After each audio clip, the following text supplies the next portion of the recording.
The following is a Hoop Ball presentation.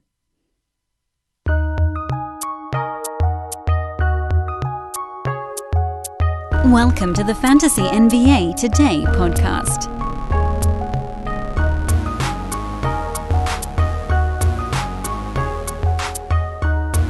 Happy Brandon Day. Happy Brandon Day. Man, just feels right, doesn't it? Yeah. Last week was not great. I really just felt like my routine was off. Wednesday was very empty without Brandon Day.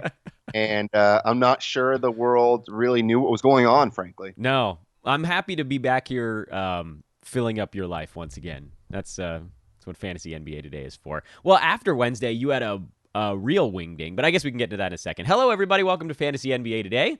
It's a hoop ball presentation brought to you as well by our buddies at Hawaiian Isles Kona Coffee Company. HI Kona Coffee on Twitter, HawaiianIsles.com. I am Dan Besbris, and he is Brandon Marcus, and this is Brandon Day. It's also been, at times, known as Ailment Day, but I actually feel okay. I'm still rebounding, man. I'm still rebounding. Last week, I was in the gym.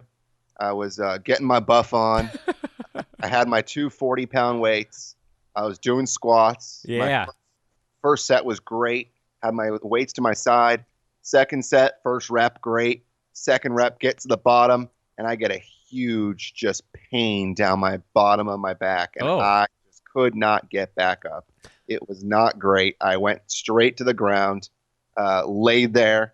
I'm not sure if the two or three people at the gym were looking at me. I don't think they were. I think they were old, so they just thought that I was just getting a rest on because they would probably get a rest on. And frankly, the bottom of my back was not great. Apparently, I think it was the sciatic nerve. Ooh. Yeah, sitting was not great for a while. Walking, I would take a bad step, and it would take a shooting pain down my back. Jeez. For the most part, I'm good now, except that it's still very sore. Kind of hurts a little bit to sleep on one side.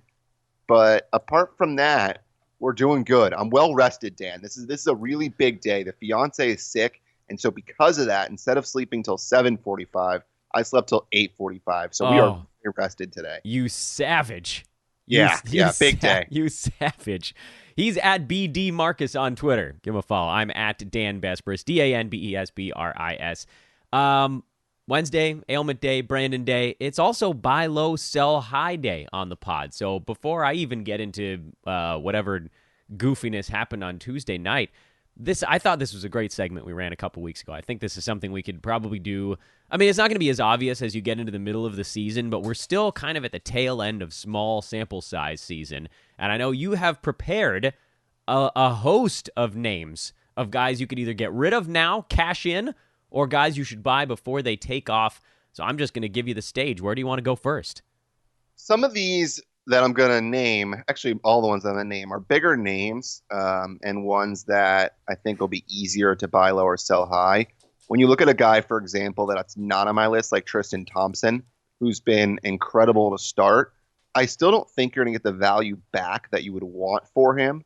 And because of that, you're probably better off just holding on and enjoying it for however long and letting it carry you for the 1 or 2 months that this value sticks. Because sometimes in fantasy, you're actually better off just holding on to a guy and dominating, whether it's for head-to-head especially, winning 3 or 4 weeks in a row because of one guy, than trading somebody and not getting equal value back. So that's actually kind of not either a buy low or a sell high.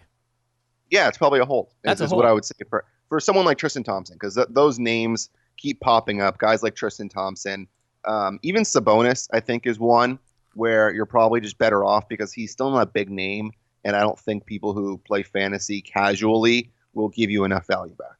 Yeah, it's true. Sabonis, by the way, is number 20 right now, and you could just. I mean, he's going to be a scoring, rebounding machine this year with good percentages. But some of that stuff does feel. Anyway, I don't know. Is he on your list of sell highs or buy low? He's a hold guy also. No, he's an example. Just because Miles Turner's going to come back, and then you have Oladipo come back. So without further ado, let's enter the buy low, sell high territory. Buy low, number 1, Buddy Hield. Yeah. I mean, geez, where's he even at right now? Is he inside the top 100 yet? No, he's not. He's at 124. And last year he finished at 38. The year before that, he finished at 91. No De'Aaron Fox, so his usage should go up even more. And I own De'Aaron Fox in a league, by the way, and I am terrified. I don't think he comes back for 1.5 to 2 months, possibly. And it worries the hell out of me. And I don't think he's going to come back and be the same guy. I've read a lot of stuff about this ankle injury and how guys don't come back to be the same player. So, yes, Buddy Hield is target number one. Yeah, and for good reason, too, because you look at his numbers and sort of at a cursory glance, everything seems okay. But then you look at it as a comparison to the last even couple of years, his field goal percent is down 3 or 4, depending on which season you look at, or 7 if you go even the year before that. So that feels like it's likely to slowly work back towards its normal mark. And his volume's actually been exactly the same. Obviously, that's going to be going up now with no De'Aaron Fox, but it's been exactly the same. 16.6 last year, 16.5 shots per game this year. He's just making a full shot less. He's getting to the foul line less this year. I don't know if that's something that settles itself out, but even if it doesn't, his turnovers are also up by 1 whole turnover per game. That also feels like a number that's probably not going to stick. Unless, again, with De'Aaron Fox out, does he do more? But in that case, other stuff would probably also come up as well. Yes, 100% with you on this one. Very clear buy low. But now the hard part is, what do you give up for Buddy Hield? What do you think would actually get someone to part with him? Because it's not like you can give up a top 125 guy. That's not going to be enough to get the job done. What's it going to take to get Buddy Hield right now? Someone around 50, 40, 60, higher? I mean, what's the cheapest price you think you could get him for? What about a guy like SGA? Rather have SGA or Buddy Hield? I'd rather have Hield. Yeah, same here. So I think that's one that you could get away with as well, because SGA right now is a pop-in name, and that could help you out. I would rather have Hield than Brook Lopez. Yep, I'm with you. Brook is sitting at 74. I may even rather have Hield than Bam. As much as I like Bam, he's sitting at 73, and I'm not sure he's going to be much better than what he's doing right now. I think those two guys, I put those guys almost in the same bucket. So to me, that's probably more than you'd have to give up to get Buddy Hield right now. I like the SGA one. That's a really interesting name because he feels like he's been awesome so far this year with 20 points and 6 rebounds and 3 assists. But the steals and blocks haven't really been as high as we thought. The free throw percent is hurting you. And his threes are fine, but not great, which is all sort of leveled off to number 85. That boggles the mind. I thought for sure he'd be higher than that right now. Yeah, I thought he was going to be higher too, but sitting him right now at end of the 7th, early 8th round value is unexpected, no doubt. Zach LaVine is another name in that same area that was drafted in the 50s and is now sitting in the 80s. And obviously the Bulls are a horrifying lot. So I don't know. You'd almost for sure prefer Buddy Hield between those two guys. Do you think it would be enough to get him? Possibly. I mean, one good thing about Buddy, by the way, is you're going to have a couple of games to do this because his schedule actually is tough for the next couple. He plays the Lakers next game, and then I believe he also plays against Boston. So he's got a couple of tough games coming up before his schedule gets a little bit easier. So he may have a couple of bad games, which may help you out. So I'm looking at some of the guys now that are ranked in the 50 to 70 range that might have been drafted a little bit later than that. And maybe that's the pairing that we're looking for here. A couple of names that jump out, guys that were drafted way later that are sitting in that spot, but not waiver wire pickups. You're not going to get Buddy Hield for Luke Kennard, even though he's playing well right now. It's just not going to happen. Montrezl Harrell is number 60. He was drafted near 80, 85. Would you give up Montrezl Harrell for Buddy Hield? Yes. Bojan Bogdanovic, drafted around 100. He's sitting at number 60 right now. Do you think that would be enough? Because I'm sure we'd both give him up for it. Yeah, probably not. Yeah, probably not. Looking at some of these other guys that might have been in that neck of the woods. What about Jamal Murray versus Buddy Hield? You know I love Jamal Murray. Even over Buddy? No, I think I'd rather have Buddy just because I don't think Jamal Murray's field goal percentage is great. Denver's weird, man. They're not weird. Playing as well as they should be playing. No, they're sort of like they're going through the motions. I had their under for the season win total, and they're still winning games despite not playing really decisive basketball. But they have that. They absolutely have that sort of year after they proved themselves hangover, where they were really good in the regular season last year and then lost in the playoffs. And so you look at a team like that and you're like, okay, this team is 100% focused on the playoffs. They're convinced they can just sleepwalk through the regular season and turn it up when they need to be healthy. And you're seeing a little bit of that. I mean, they got beat by Atlanta at home last night. That's not a great look. They have some good wins in there, but, they don't look that focused. But the starters are starting to get more minutes at least. I don't know. These are just names I'm throwing out there as guys that maybe are, and he's not overperforming. He's pretty close actually to where he was drafted. Looking at some other guys that maybe even overperforming a little bit more. Jaylen Brown, that's probably not enough to get healed, right? You never know. Gallo, do you think that's enough? You wonder if someone's worried about his injury history. If not, then it should be enough.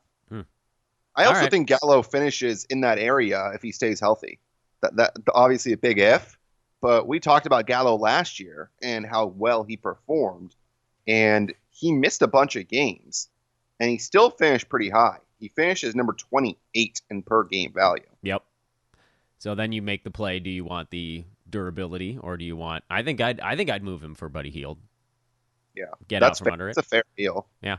All right, who's next on the list? Let's go to number 2. Number 2, I'm going to go with a name that a lot of people have been talking about. Someone that I don't love, but just makes a lot of sense because of where their value is right now, Jaren Jackson Jr. He is really low. He's sitting at 142. It's 12th round. He has had a couple of good games recently, so it tells you that his numbers are starting to improve. So that buy low window still might be open a little bit. I wouldn't get him if you already have JV. I just don't want to have that JV JJJ combo. I don't think that's necessary, but I think that's a guy that you can probably get for top 60, top 70 guy, maybe even less actually. We'll see. He did have one good game recently. You know what's funny in my mind is it almost feels like you need more to pry away Jaren Jackson Jr. than Buddy Hield, even though it makes no sense. It's just there's something about him that I feel like anybody that has him on their team is not going to part with him for anything other than like where they wanted him to finish the year. And I don't know that he's ever going to get quite that high. It does depend on what you have to give up. I wouldn't give up a ton of talent to get him. Last year he finished at 89 in per game value, and his usage is exactly the same as what it was last year. His turnovers are up a little bit. His free throw percentage is actually up. His field goal percentage is down. You'd expect the field goal percentage to go up at some point, but most of his other numbers are pretty close to where he was last year.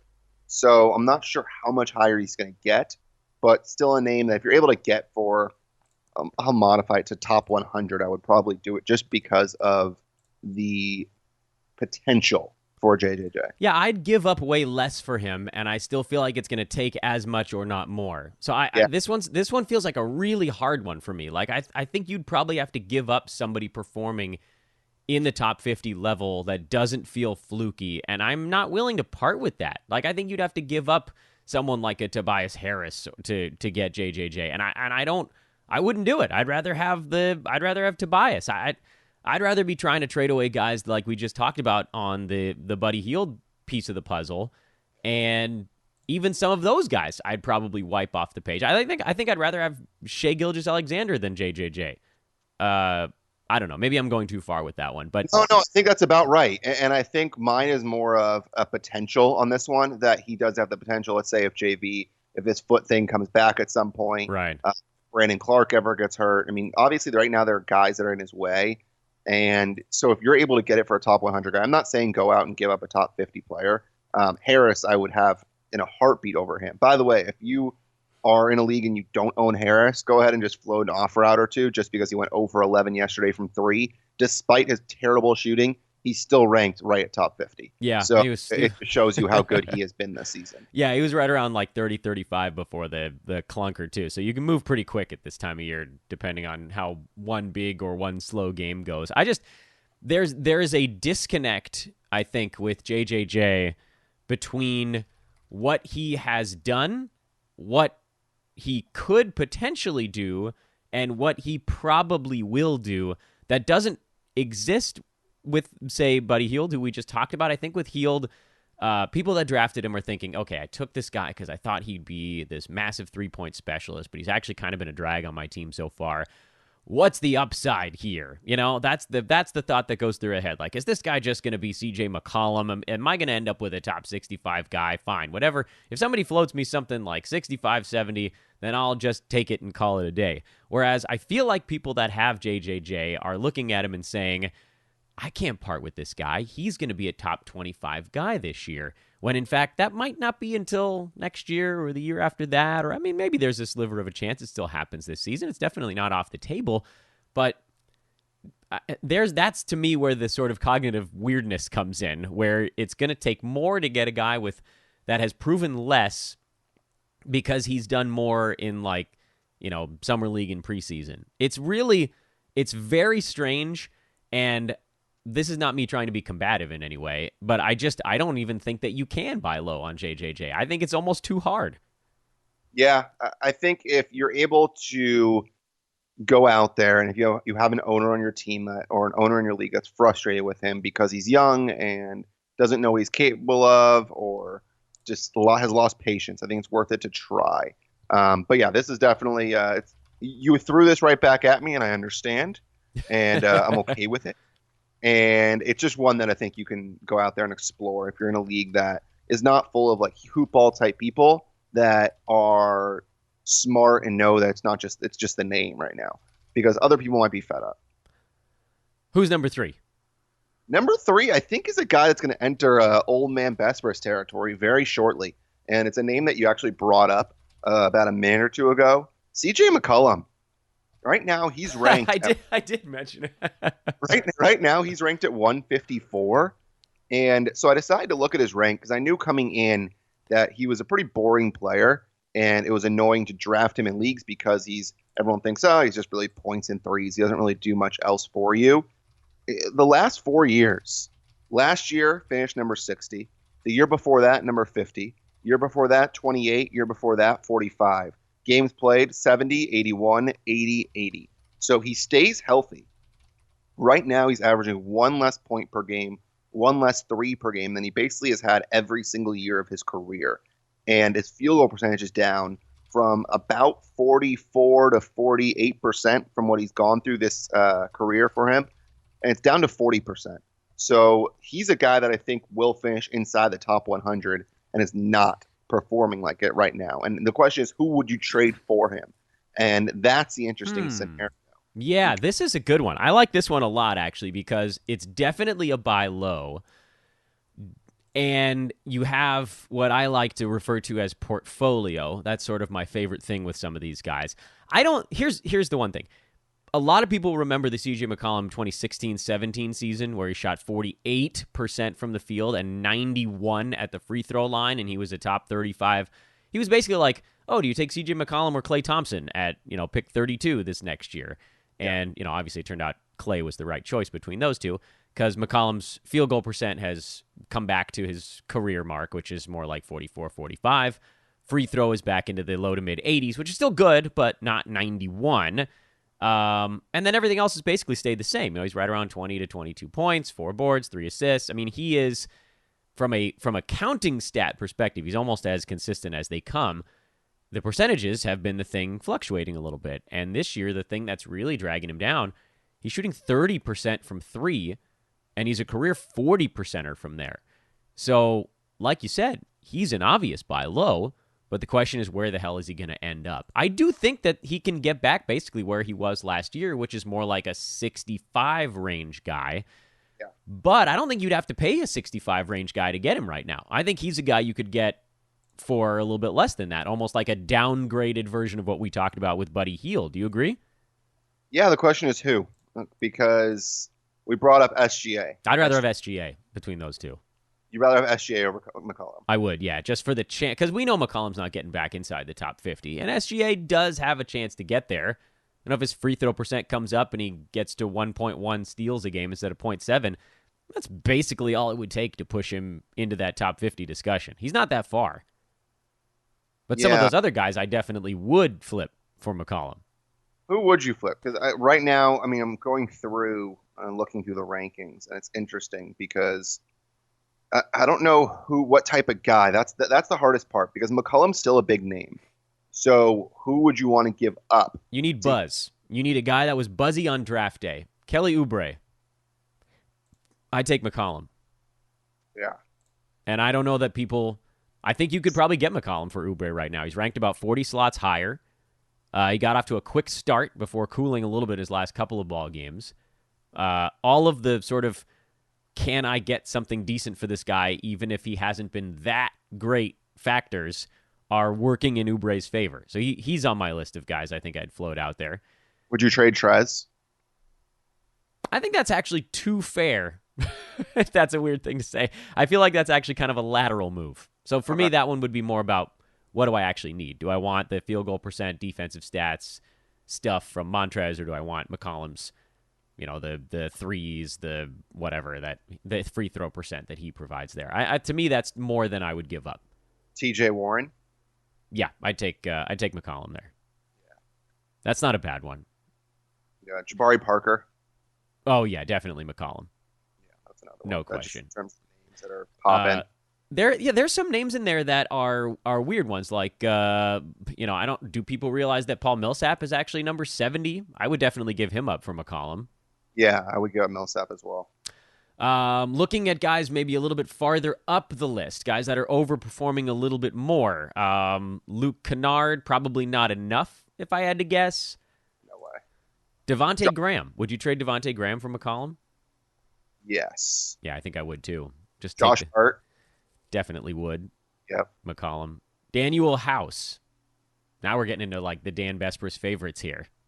I'd rather have McCollum, I think. I think I would too. Just because I think McCollum's stats are a little harder to find. By the way, everybody knows how much I love Daniel House. He's a 2-1-1 guy. Screw 1-1-1. 2 threes, a steal and a block per game. I love it. What about some of these other guys? One more for you. Yeah. Would you rather have Whiteside or McCollum? I would rather have McCollum. I'm still worried Whiteside's free throw is going to come down off of 74%. And hard. He doesn't sit there that often. I mean, 4 times a game is not that much. But if that's he's been really good, and he needs to play. Yeah, they have nothing else there, especially with Collins hurt. So he's going to be on the floor. But boy, if that 3 out of 4 per game becomes 2 out of 4 per game, Whiteside takes a huge roto hit. Yeah. Big. Head-to-head, though, not as much. Not as much. That's very true. PJ Tucker, he's number 44. I'd rather have McCollum, and I love PJ Tucker. Yeah. Here's an interesting one. Brandon Clark, number 43.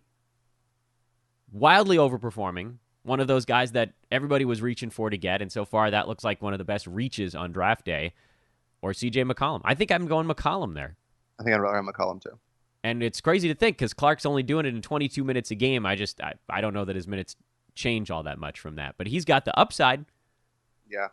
Guys in that area, by the way, that are like Tatum, Gallinari, Wiggins, Barton, I'd rather have those guys than McCollum. Yeah, I might Barton's the only one that's a question mark. That was what I was about to say. I might go McCollum over Barton. He's been a little injury prone, and they have so much depth there as well. He's been playing really well to start the year, though. Yeah. All right, let's go sell high. What's that? I said let's go to sell highs. Okay, sell high. What you got? Brogdon.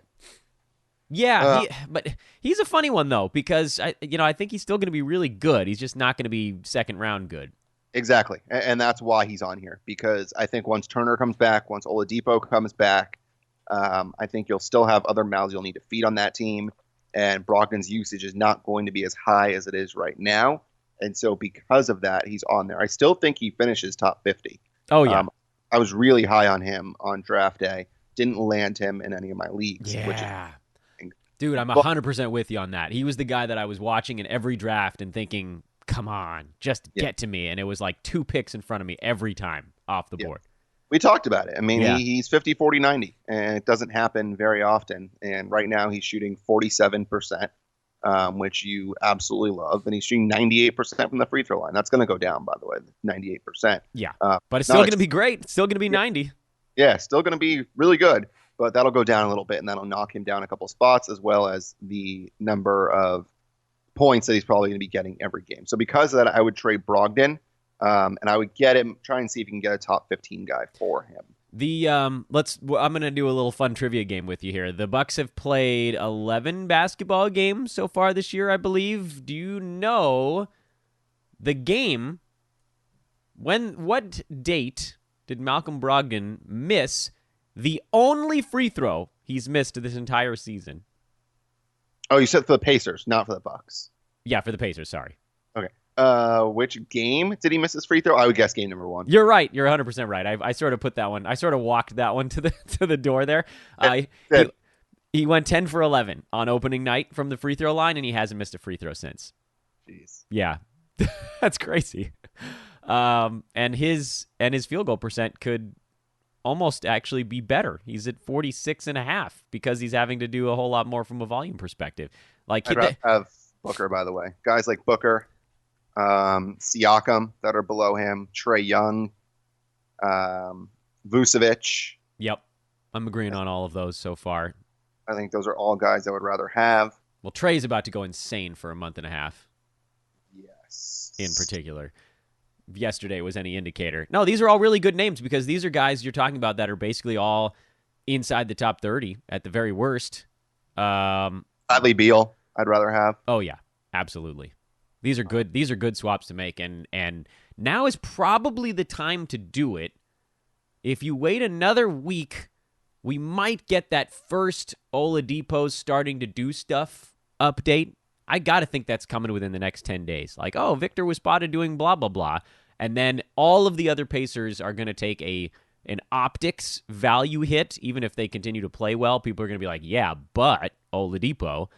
And then also, by the way, if you're like trying to figure out a time to get Oladipo, it's right now. This would be the time to try to stash him if maybe his owner got off to a really slow start or something. I love that one. And really good examples of guys that you should try to get for him. So, Brandon, you handled that one yourself. What's next? By the way, with Oladipo, he was assigned to the Fort Wayne Mad Ants, I think, yesterday. So who knows what the hell that means. There's still no timetable for his return. Ugh, the Mad Ants. They're going to eat all the tin caps. Oh, my God. Didn't they used to be like the isn't there, or maybe their logo still is an apple? The tin caps? Yeah. Yeah. Johnny Appleseed, right? Yeah. For anybody that has no idea what we're talking about, the single A team for I don't know, I'm not sure what Fort Wayne. Padres for a while? I don't know. It doesn't matter. Yeah, it actually still is the Padres. Yeah. Oh. Fort Wayne is the tin caps for everyone that was good. Yeah, it's baseball joke. Sorry, everybody. Sorry. Good baseball joke, though. Thank you. Kevin Love is number 2. Ooh, this is a good one, too. He's ranked at number 24. He's going to get hurt at some point, and if he doesn't get hurt, he's going to get traded most likely.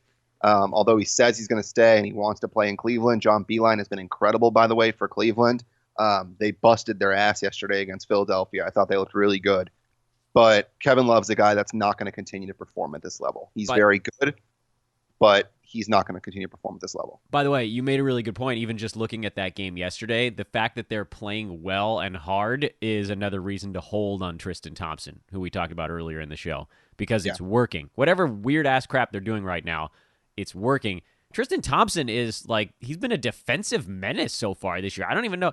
You know what we're seeing also? Not only a team that cares a little bit more than last year, but also a man in a contract season.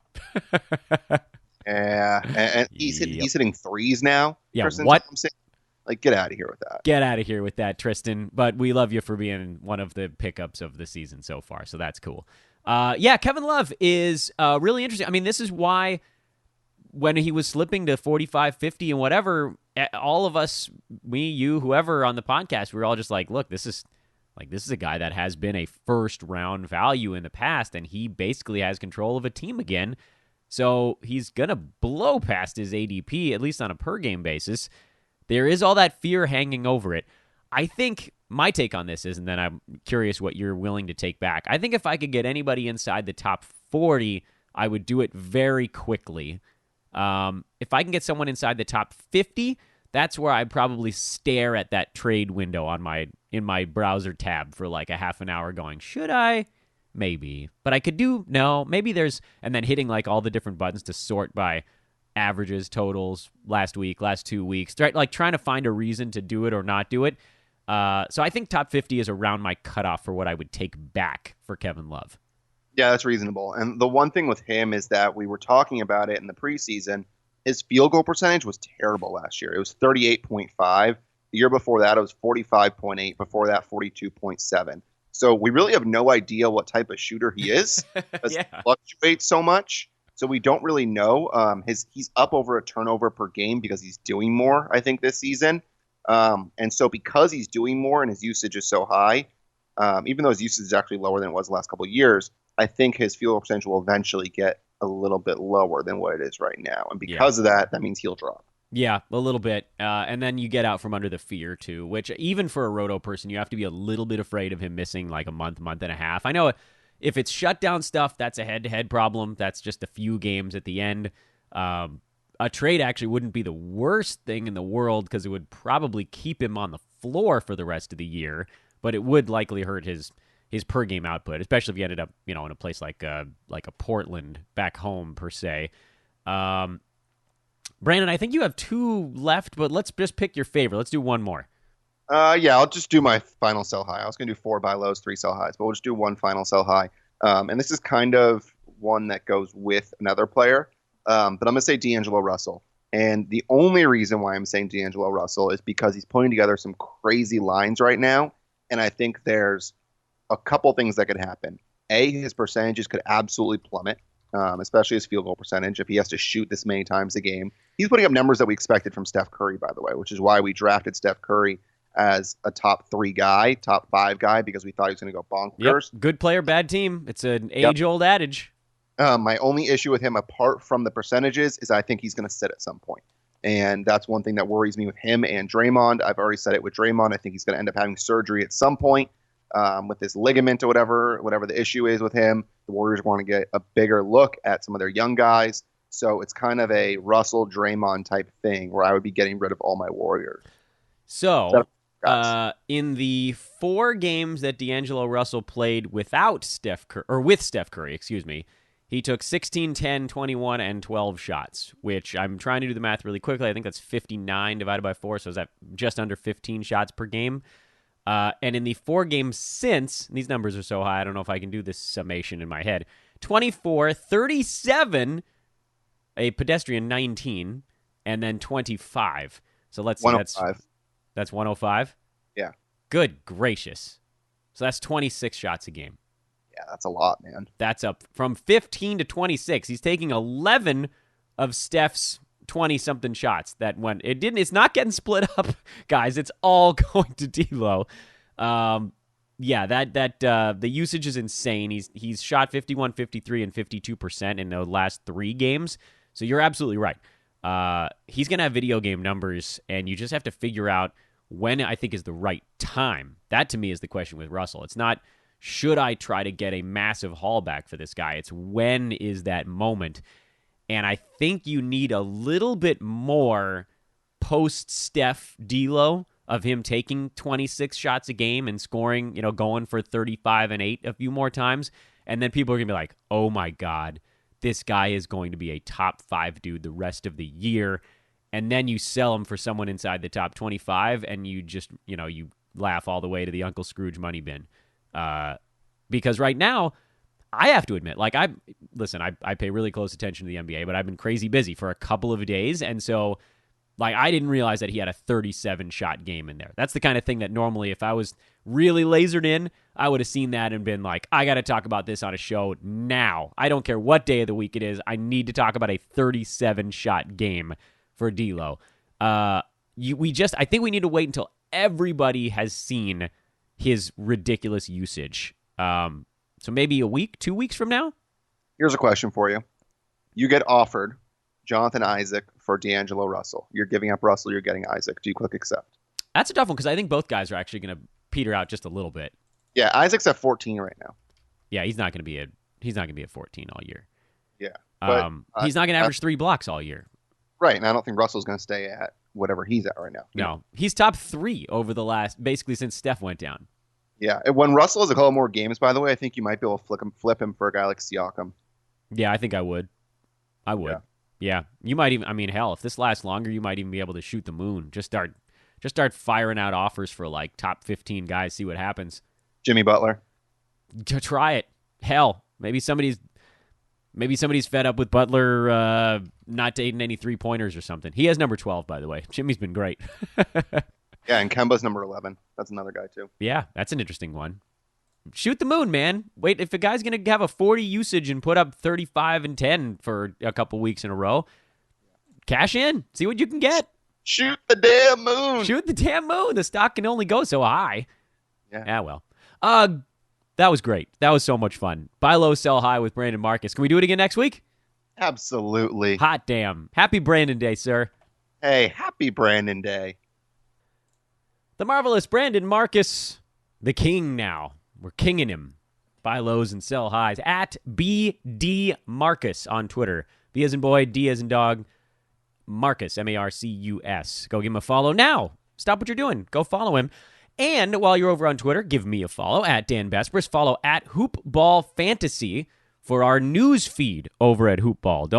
Don't mess around with that stuff. Actually, get the news feed. Make it part of your daily ritual to get Hoopball's immediate takes on all of the biggest news of the day. Quick request here before we get into the Tuesday evening results and then also prep you for the big Wednesday, not that big Wednesday, coming up tonight.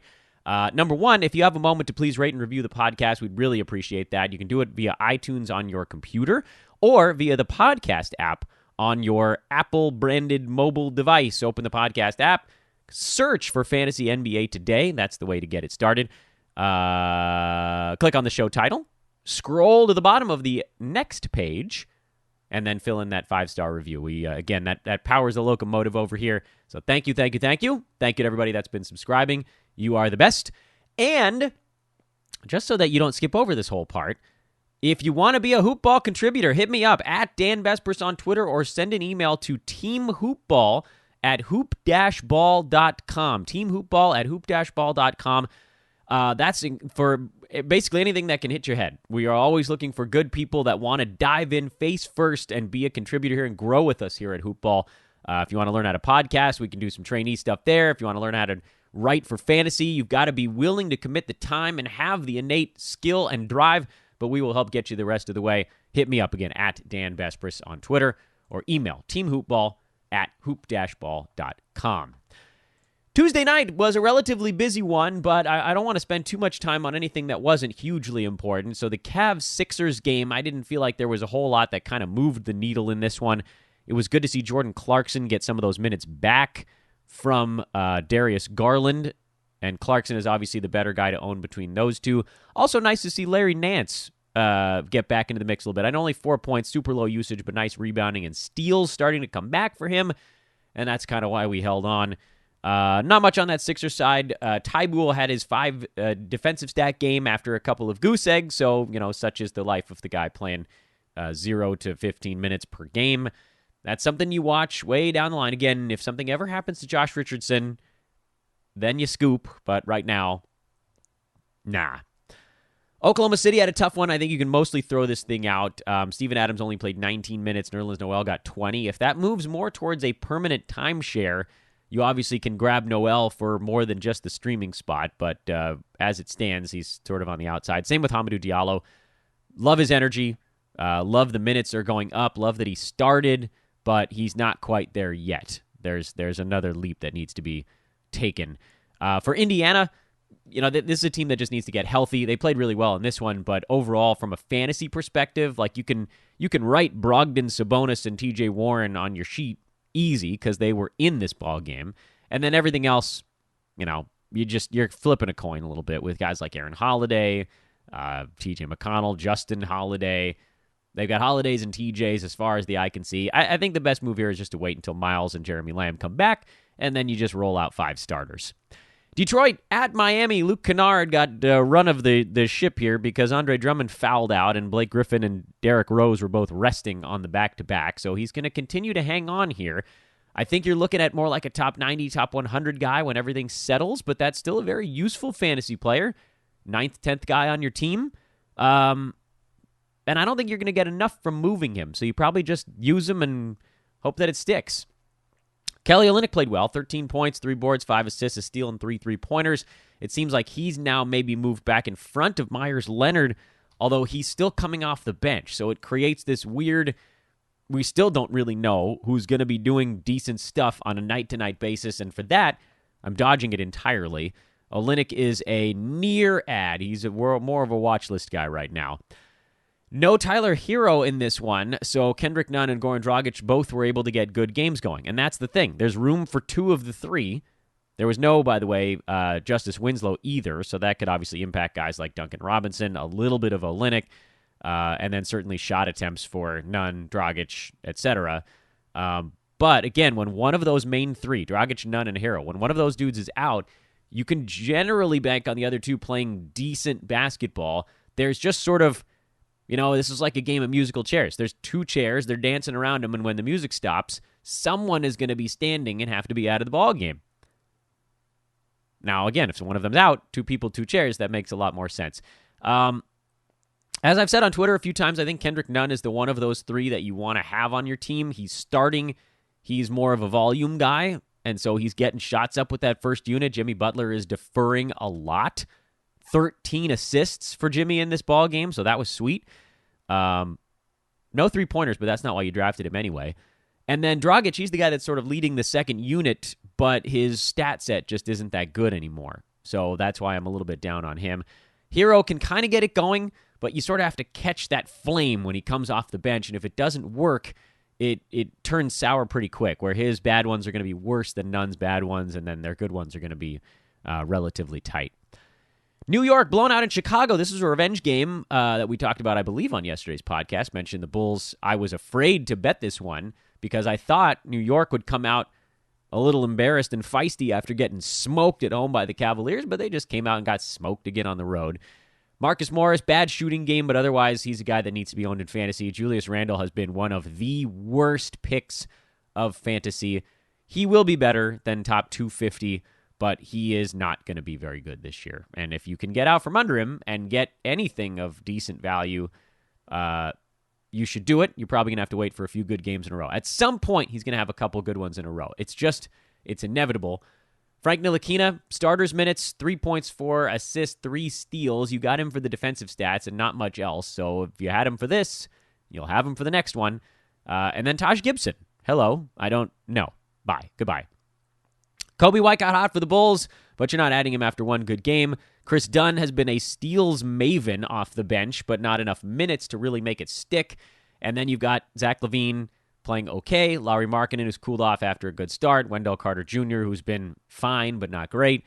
And I am the last remaining member of the Please Wait on Otto Porter fan club because he will make them better. He was just starting to come around, and if somebody drops him or you can get him for like a top 100 garbage player, then you definitely should. Trae Young, hello, 33 usage rate. Trae Young, 42 and 11 with 8 3-pointers, and he got a block in this game somehow. And he beat Denver almost single-handedly. Jabari Parker did help.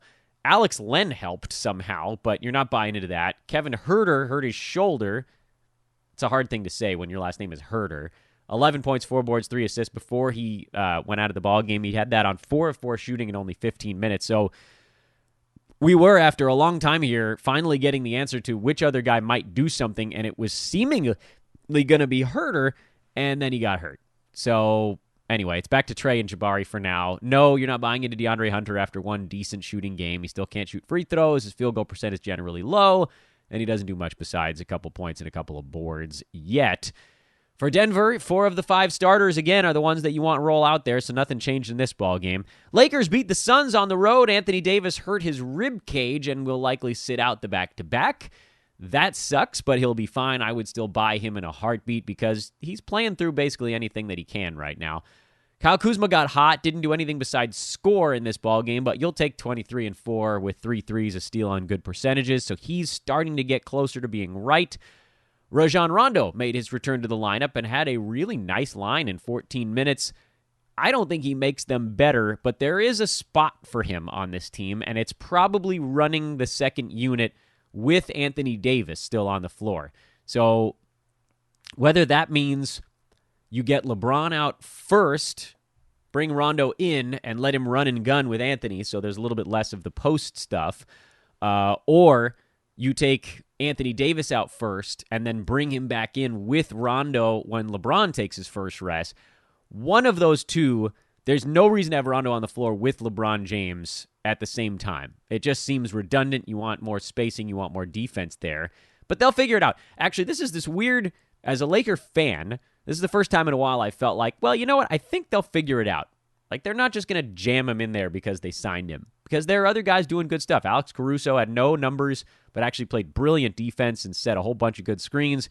JaVale McGee looked really good. He had a dunk over Aaron Baines that was something only a 7'3" guy could do. Dwight Howard looked good as well. None of these guys did enough for fantasy.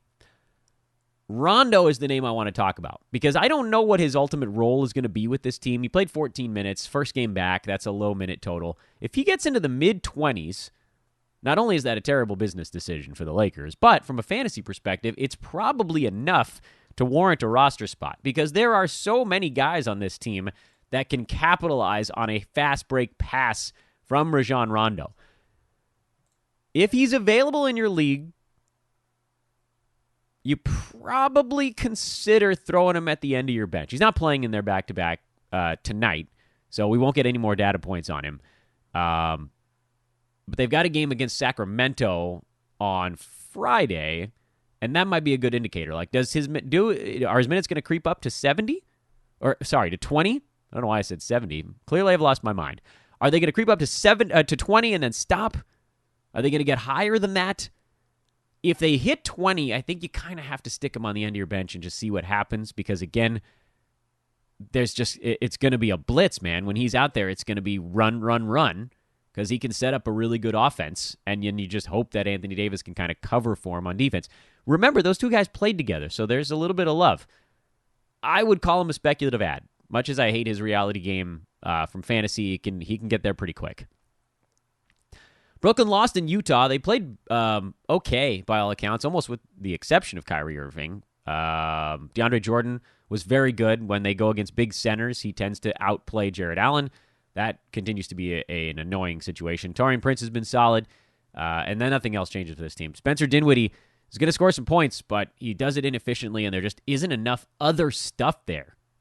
I'm not in the Dinwiddie camp, even with LeVert out. Jazz are pretty predictable these days. Mike Conley at 18, kind of an empty 18, but he's starting to come around. I think the only bad thing with Utah is it does look like Joe Ingles might just not have enough usage to get there this year. So he's probably droppable. And then Portland lost in Sacramento. This is the other revenge game on the docket from yesterday, so we cashed them both. By the way, there are none on the docket tonight. Womp womp. Damian Lillard was good. Hassan Whiteside was okay, and then everybody else was kind of crummy. Kent Bazemore is going to be good as long as Rodney Hood is out. CJ McCollum missed some free throws. Like, it's been a weird year for him. And Anthony Simons, who some of you folks were yelling at me about on Twitter, had a very poor shooting night.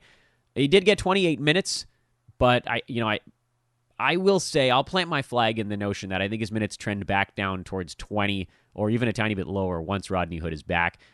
Bazemore is going to lose probably about 8 to 9 of his as well. We don't know Hood's exact timetable. Back spasms are a little bit finicky, and he's pretty brittle, so I would assume maybe within the next week. So, yeah, I'm not making any crazy moves here. I'd stream Bazemore, but I don't think I'm touching anybody else. And then for the Kings, with De'Aaron Fox out for a month and a half, I said it yesterday, I'll say it again. You guys have heard me. I don't like Bogdan Bogdanovic fantasy game, but he's absolutely a must-own, must-start guy as long as De'Aaron Fox is out. So what I said yesterday, I'll say it again today. Both things can be true. He was heavily over-owned while De'Aaron Fox was healthy, and now he's heavily under-owned with De'Aaron Fox out. Both things are true. Nemanja Bjelica, he's going to be good until Bagley comes back. Rashawn Holmes, he's going to be good even after that, I think, because Bagley's taken most of those power forward minutes. Buddy Hield, another poor shooting game. He's going to come around, and when he does, it's going to be like molten hot lava. And then Harrison Barnes, typical late plodding, boring, super boring, incredibly boring fantasy player. The other guy I want to mention on the Sacramento side before we leap into what's coming up on Wednesday night is Corey Joseph, who is your an absolute candidate here for the WAC Fantasy Award for guys that can be on the floor the most minutes and not do anything.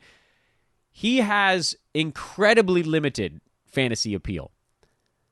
I'm looking at his seasons in Toronto and Indiana as better indicators of where this could go. And I'm looking at the season where he was most heavily involved, and that was Toronto 3 years ago. He took 8 shots per game, 8.3. Doesn't take any three-pointers, so you can wipe that off your wish list. Is a 76% free throw shooter, so you can wipe any positive numbers there off your wish list. And averaged 9 points, 3 boards, and 3 assists in 25 minutes a game. Even if you believe that he plays 30 to 32 minutes per game, it's still not enough.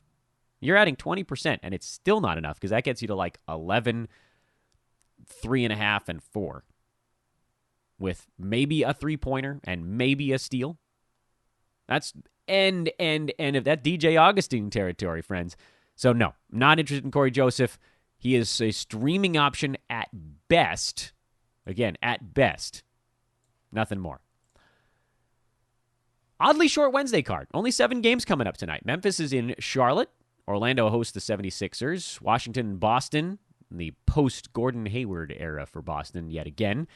6 weeks begins. Houston hosting the Clippers. That should be a fun one. Minnesota and San Antonio. Spurs. Get your act together, Spurs. Warriors at Lakers. This is an 8-point Lakers line, which feels super low, but they are on a back-to-back, and I don't know. I mean, they think D'Angelo and Draymond Green. Maybe there's going to be a little bit of a letdown here. There might. Portland hosting the Toronto Raptors as well. There are no revenge games on the docket tonight, so from a betting perspective, you're just going with whatever makes the most sense, and not a lot of this stuff makes sense to me. Houston being favored is a little bit screwy in my estimation. The Clippers are just a better team than the Rockets right now. Minnesota by 1.5 does make a lot of sense. I think the Wolves are better than people realize. Lakers by 8 seems low, but that frightens me. And Portland being favored over the Raptors only makes sense because of all the injuries out there and how badly the Blazers need wins, and they do play better at home. There are, for me, not a ton of hyper-strong leans on the card. Orlando, by the way, is also basically a pick-em with Philadelphia. That's a screwy line. If you went with your head, or you went with your head on these, you'd say Philly should win this game easily. But I think there's something more at play in this one. You would also look at these games and you would say, the Clippers are better than Houston. Why are they underdogs? You would also probably say, why are the Lakers only favored by 8 against the undead Warriors? And you probably also wonder why a Blazers team that hasn't been very good is favored over the Toronto Raptors. But you can't think like that with betting lines. You have to read between them a little bit. What is it exactly that's causing Philly-Orlando to be this shifted? Well, for one, it's a back-to-back. So normally this line would have been Philadelphia by 1 to 1.5 points, and that would be a 4.5-point neutral site favorite. And so if they were playing in Philadelphia, the line would be something like Philly by 7 to 8. That kind of makes sense, right? That feels pretty normal. You'd say Philly by 7 or 8 in their house. That would shift by 6 points and then another 2, and now you're back at a pick-em. So it's actually not that crazy. I think this is an interesting one. I think Philly played kind of poorly yesterday. They might be regressing a tiny bit, and Joel Embiid is also sitting, if I'm remembering my numbers right. So, or he's questionable because of the back-to-back. So we don't know for sure if he's sitting yet. Stay tuned to your local news department to find out if Joel Embiid is sitting this ballgame. That line leads me to believe that he is. So, again, read between the lines. Find out how a line got to where it is. Don't just say none of this makes sense, because sometimes it does. Houston by 2. This would be a 1-point Clippers favorite on neutral side. They'd be about a 4-point favorite at home. Yeah, that still feels a tiny bit low to me. And neither one of these teams did play yesterday. That feels a little bit low to me. I think I'd lean to the Clippers side in that one. But, I mean, you're talking about a 2-point favorite. Anyway, I have no plays on the card in this one. None of the angles fall into place, so we'll stick around and wait and see. From a fantasy perspective, Memphis at Charlotte, not a whole lot that we're digging into on this one. I think we got a pretty good feel. Philly, Orlando, same deal. Washington at Boston. Boston, we're watching the center situation right now, so put that one on your list. Find out if Enes Kanter's getting in there, Daniel Tice, Robert Williams, who's actually going to get those minutes. And then with Washington, we saw Isaiah Thomas really rack up a lot of minutes in their last ball game. That's a nice sign, and if that continues to trend up, then suddenly that makes him super intriguing. And then Troy Brown, also kind of interesting in that ball game as well. His minutes have fluctuated a lot, so I'm not fully sold on it, but you're keeping an eye on it as well. So that's a worth watching game. Clippers, Houston. Houston is down Eric Garden for 6 weeks. He had arthroscopic surgery. Daniel House is unlikely to play in this ball game, so you're going to see some more Austin Rivers if you want to stream. I don't. But it's going to be a lot of Harden and Westbrook and Clint Capella with a smattering of our 9-cat favorite PJ Tucker. Not really. This is a fun game to watch, but from a fantasy perspective, there's not a whole lot there. Spurs are a fantasy wasteland right now. We just are watching every game until we see Derek White and DeJounte Murray play together. That's when the world turns. That's when we can finally buy in. Not yet. Warriors. Can anybody do stuff besides D'Angelo and Draymond Green? I'm not certain that they can. Lakers with a couple of guys resting. I'm still not going to buy into anything with that bunch. Toronto at Portland. Boucher, Norman Powell are the guys that we're keeping a watch on for Toronto. And then with Portland, we just talked about their game yesterday. Also, again, that's your side note there. Remember, Portland played, so that's a back-to-back. So they'd actually have been a 4.5-point favorite in this one. Not an easy back-to-back, losing in Sacramento and then flying home. But this is also, anyway, like I said, not betting on anything in this card. And that's your show for this Wednesday. Great segment with Brandon, the buy low, sell high. Again, rate and review the podcast. Hit us up if you want to be a contributor. And finally, check out the Brews Letter. Aaron Brewski's fresh to your inbox once a week. Spin through the NBA. It's been in the 10 pages of text neighborhood on his first few editions of it. So make sure you get on the list for the next one. Go to hoop-ball.com/newsletter. Super easy website to remember. Go to hoop-ball.com. And then you just put /newsletter at the end of our main website. And you can sign up there. It'll take you 10 seconds. You put your name and your email in, and you click sign up. You'll get the next Brews Letter. It'll likely come out on Monday morning. It'll have Aaron's take on all 30 teams in the NBA, some stuff on the Kings, because obviously he's covering them, some stuff on his own life. It's awesome. It's free.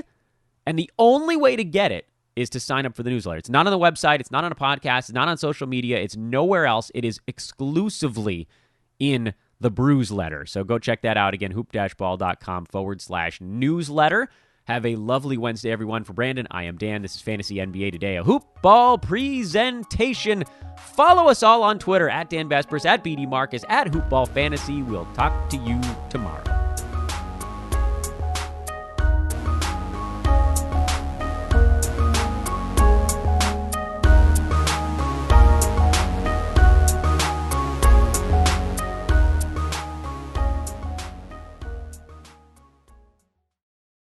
This has been a Hoop Ball presentation.